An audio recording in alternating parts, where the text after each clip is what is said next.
সিদ্ধান্ত হয়নি, আমরা বলেছি যে গ্রাউন্ডটা কি, যাওয়ার মতো আছে কি না, লয়াররা সেটা নিয়ে স্টাডি করছেন। আজকে বসা হবে, যদি মনে হয় সেরকম যাব। জীবন কোথায় দিচ্ছেন? জীবন নিয়ে তো পালিয়ে গেল নেতারা সব। দেখুন, 9 ঘন্টা যদি ইডি জেরা করে না, তখন লোকে অনেক আবোল তাবোল বলে। সবই তো শুরু হয়েছে, যে নেতারা ভুবনেশ্বর গেছিলেন তাদের চেহারাই পাল্টে গেছিল। তো সেই জন্য এতদিন ভেবেছেন যে পুলিশ সিআইডি দিয়ে সব চালিয়ে দেবেন, চমকে রেখে দেবেন আর যা ইচ্ছা করবেন। ওনাদের রাজত্বকালে কয়লা লুট হয়েছে, পাথর বালি লুট হয়েছে, গরু পাচার। একটা পার্টি যে অফিসিয়ালি এই কারবারগুলো করছে তার সব নেতা এর সঙ্গে যুক্ত, সবাই জানতো, আমরাও জানতাম না। পুলিশ কমপ্লেন নেয় না কিছু। এখন সিআইএসএফ দেখানো হচ্ছে ওরা পাহারা দেয়। আইন শৃঙ্খলা কার হাতে আছে? ওরা পাহারা দিচ্ছে বলে আপনারা চুরি করবেন সবাই?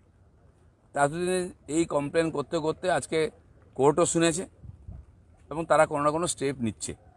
আর সেটা বোঝাই যাচ্ছে, যখন তার নেতারা সব বাড়ি ছেড়ে পালাচ্ছে, গায়েব হয়ে গেছে, অন্য দেশের নাগরিকত্ব নিয়ে নিচ্ছে, বোঝা যাচ্ছে কতটা সত্য ছিল ঘটনা। আমি জানি না 25 কি 50, আমাদের পার্টিতে অনেক নেতা এসে বলেছিলেন 100 আছে, 150 আছে, আপনারা শুনেছেন। এইসব ডায়লগ দিতে হয়। আগে তো ওনার বিধায়ক সাংসদরা ইডি সিবিআই থেকে বাঁচুন, তারপরে আমাদের বিধায়কদের সম্বন্ধে ভাববেন।